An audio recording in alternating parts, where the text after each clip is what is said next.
Man, what a disaster. I still remember the first time I tried growing sweet potatoes. It was one of those experiences that makes you question if you really have a green thumb or if nature is just mocking you. I remember being there, under the late summer sun, sweating, shovel in hand, with a childish excitement in my chest. I had spent months caring for those plants. I had pampered them. I had bought them the best fertilizer from the garden center, the one that comes in a shiny bag and costs a fortune. I had watered them religiously every morning as if they were my own thirsty children. And the plants had responded, or so I thought. I had a jungle in my garden. The vines were magnificent, green, lush, extending meters and meters, covering everything in their path. I looked at those giant leaves and thought, if this is what's up top, imagine the treasure that must be down below. And then the moment came. I stuck the fork in, lifted the soil with a satisfying crunch, pushed aside the leaves, and nothing. Well, not nothing. There were some sad roots, thin as pencils, and a couple of tubers that looked like deformed anorexic potatoes. I stared at that hole in the ground and felt that specific mix of shame and frustration that only gardeners know. How was it possible? I had done everything you are supposed to do. I had been diligent. I had been generous, and my reward was trash. But here is what really hurt. A few weeks later, I traveled to the south of Spain, to the Malaga area, where the soil is sandy and the sun beats down without mercy. I saw a field of sweet potatoes, or boniatos as they call them there. The soil looked poor, dry, almost hostile. No one was there with a watering can pampering the plants.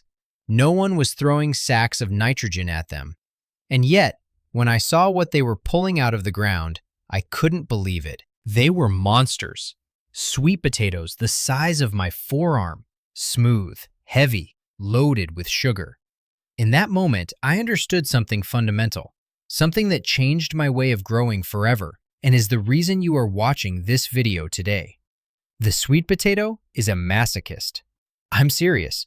If you treat the sweet potato with love, affection, and abundance, it is going to betray you.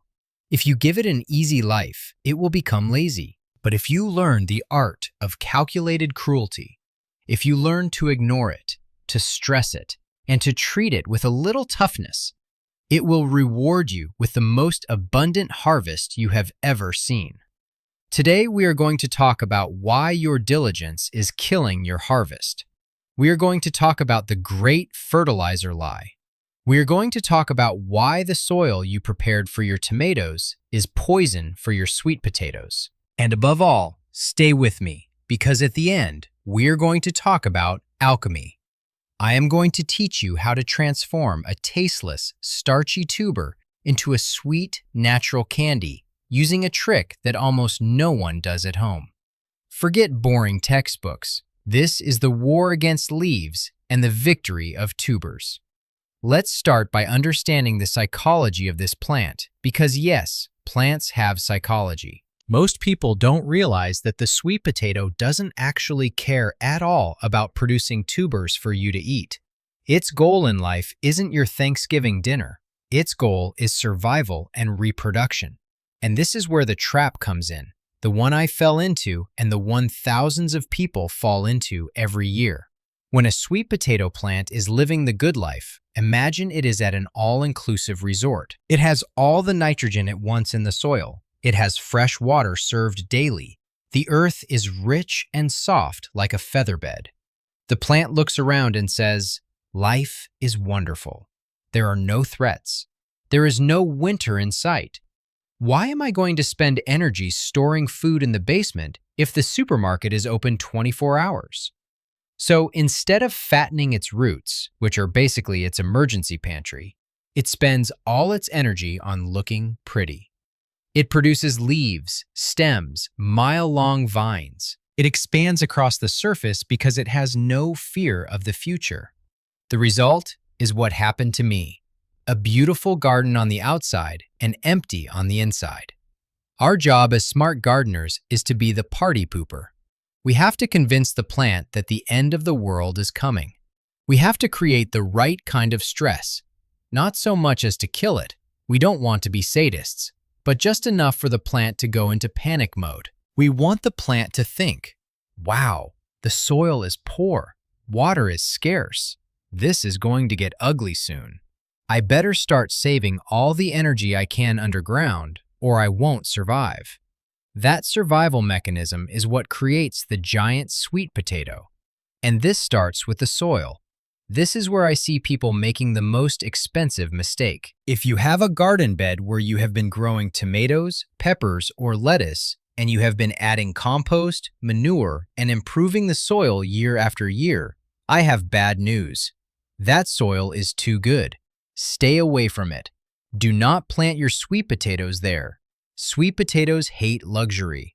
What you need is soil that drains so fast the water barely has time to say hello. You need structure, not nutrition. Phosphorus is your friend because it helps roots. Potassium is your friend because it gives size and quality. But nitrogen is your mortal enemy. Nitrogen is leaf fuel. If you put fresh manure, young compost, or any generic fertilizer rich in nitrogen, you are doomed before you start. You will get a green jungle and zero food. I have gone to the extreme of planting my sweet potatoes in beds that I have let rest from fertilizer for 2 years. I want the nitrogen to be depleted, and if your soil is heavy clay, you have a physical problem. The sweet potato needs to push the earth to grow. Imagine trying to inflate a balloon inside a concrete block. It's not going to happen. If the soil is hard, the sweet potatoes will come out twisted, small, and deformed. You need to loosen that up. Here is my secret recipe for the perfect growing bed, and you are going to think I'm crazy, but it works. If you are making a raised bed or preparing the ground, look for a mix of 60% garden soil and 40% sand. Yes, sand, coarse sand, construction or river sand. Skip the compost. Don't put anything rich in it. I know it goes against everything you have been taught about organic gardening, but trust me, sweet potatoes want to fight. They want poor, loose soil. Also, I strongly recommend you make mounds. Don't plant on the flat. Raise the earth, making ridges or hills about 25 centimeters high and 30 wide. This does 2 wonderful things. First, it gives the sweet potato a soft, physical space to expand without hitting hard subsoil. And second, and more importantly, it ensures they never, ever have wet feet. The water drains to the sides and the roots stay aerated. If it rains a lot in summer and you have flat soil, your sweet potatoes will rot. On a mound, they are invincible. Now that we have prepared the battlefield, let's talk about the soldiers. We don't plant sweet potato seeds, we plant slips. These are those green shoots that come out of the tuber. You can buy them, sure, but if you want to save money and feel like a real farmer, make your own. Buy an organic sweet potato at the market. Regular ones usually have anti-sprouting chemicals, and put it in a jar with water or bury it halfway in moist soil in a warm place. In a few weeks, you will have sprouts. When those sprouts measure about 15 or 20 centimeters and have little leaves, pull them off gently. Those are your slips. But wait, don't run to the garden yet. The sweet potato is a tropical plant. It hates the cold with a burning passion. If the soil temperature is not at least 15 degrees Celsius, and honestly, 18 or 21 is much better, the plant will go into shock and never fully recover. I usually wait 2 or 3 weeks after the last frost. I prefer to plant late in warm soil than to plant early in cold soil. And when you plant, here comes another counterintuitive trick. Bury it alive. Don't be afraid. Take that 20-centimeter slip and bury it deep, leaving only the top 3 or 4 leaves poking out at the surface. Why? Because every single one of those nodes that remain underground, those points where the leaves were coming out that you just covered, has the potential to turn into roots and eventually sweet potatoes. If you only bury the tip, you will have a weak root system. If you bury 2/3 of the plant, you are multiplying your chances of success. Give them space. Don't be stingy with the land. 30 or 45 centimeters between plants. And if you make several rows, leave a meter between them. Remember that, although we want to control the leaves, the vines are going to grow and need space to run along the ground without suffocating each other. Now, let's talk about water, because this is where the rookies are separated from the masters. Immediately after planting, and for the first 2 weeks, you have to be the protective mother. Water well, water daily if necessary. The slips have no roots, they are naked and vulnerable. They need constant moisture to establish. Keep them moist. You will see that at first they look sad and wilted, but in a week or 10 days, boom, you will see a new leaf unfolding. That is the signal. The roots have taken hold. And at that precise moment, when you see the plant is already established, you become the Iron Sergeant. You cut the supply. From the second week on, your goal is to water as little as possible without the plant dying. I water deeply once a week, maybe twice if there is a hellish heat wave. But the rule is, let the soil dry out. Stick your finger in the dirt. Is it dry for the first 5 centimeters? Good. Wait one more day. That little stress, that controlled thirst, is what sends the telegram to the plant saying, hey, this is a desert. Start storing water and food in the roots because we don't know when it will rain again. If you see the leaves going limp at noon under the strong sun, don't run for the hose yet. Look at them in the afternoon when the sun goes down. If they recover and become firm again, the plant is fine. It is just managing the heat. If in the afternoon they are still sad and drooping, then yes, give them a drink. But keep them on the edge. A little suffering builds character, and in this case, it builds starch. And please, for the love of everything, if you see a yellow leaf or if you think they are growing slowly, do not throw fertilizer at it. Resist the temptation. I know you have that blue liquid bottle or that bag of magic pellets in the garage.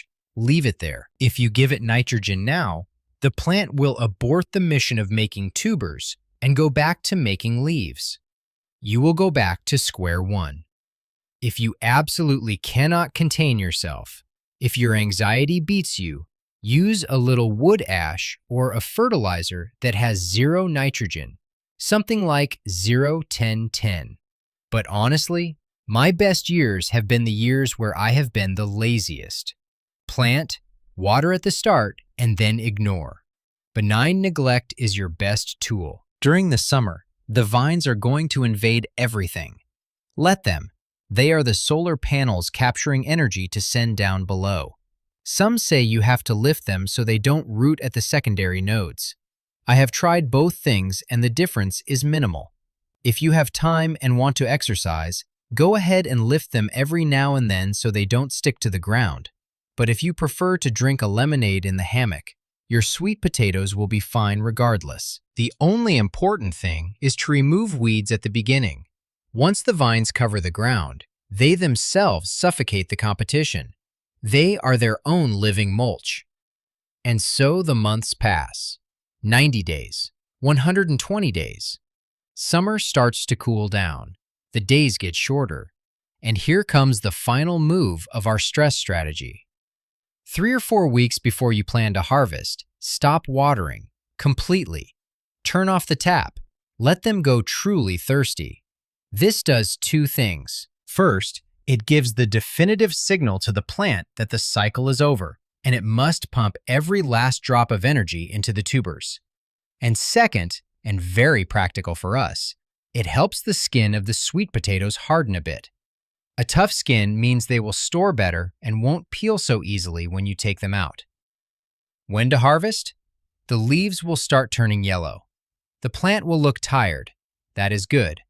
But the real judge is the weather. Sweet potatoes keep growing until the last possible second.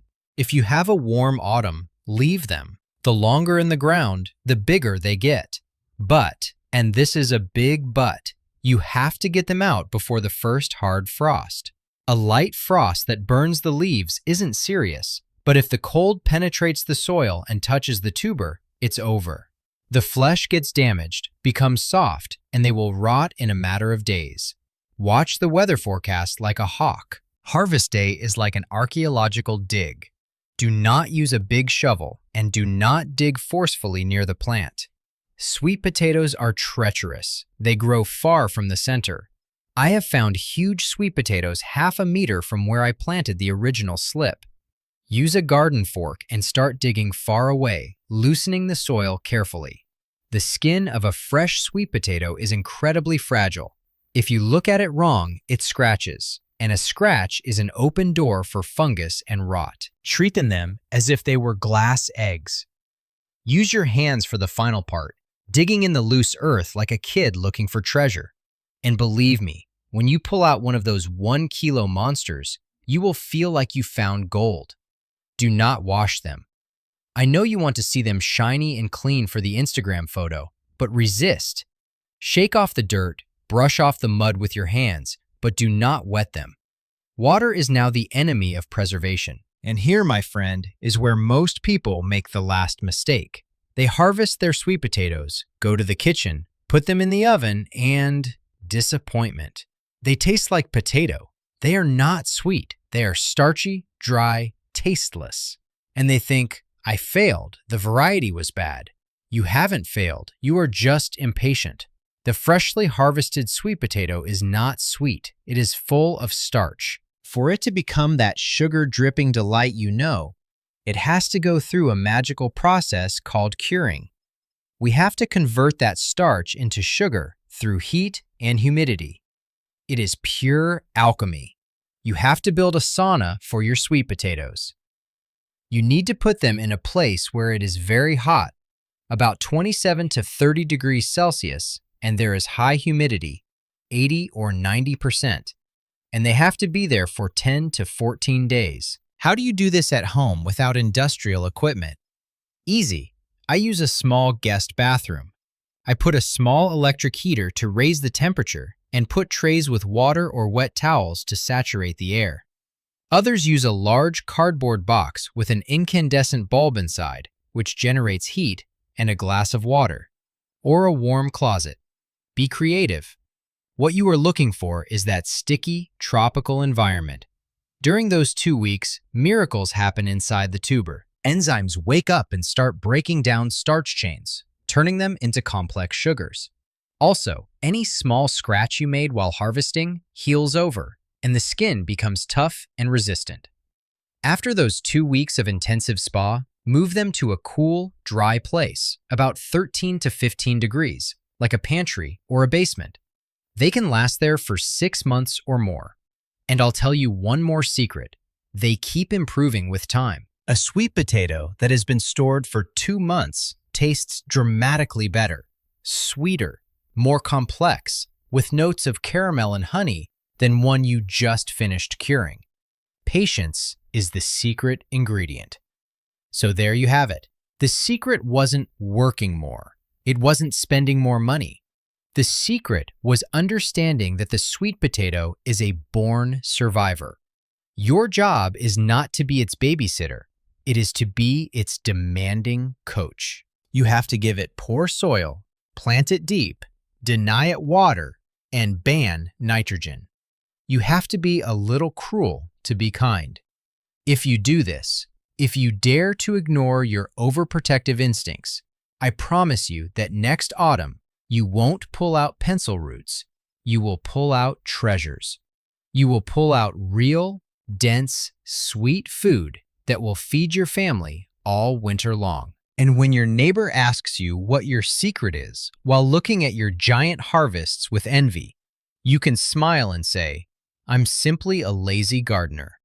If this new growing philosophy has opened your eyes, if you are ready to stop pampering your plants and start really harvesting, make sure to subscribe to the channel. I have many more counterintuitive secrets to share with you.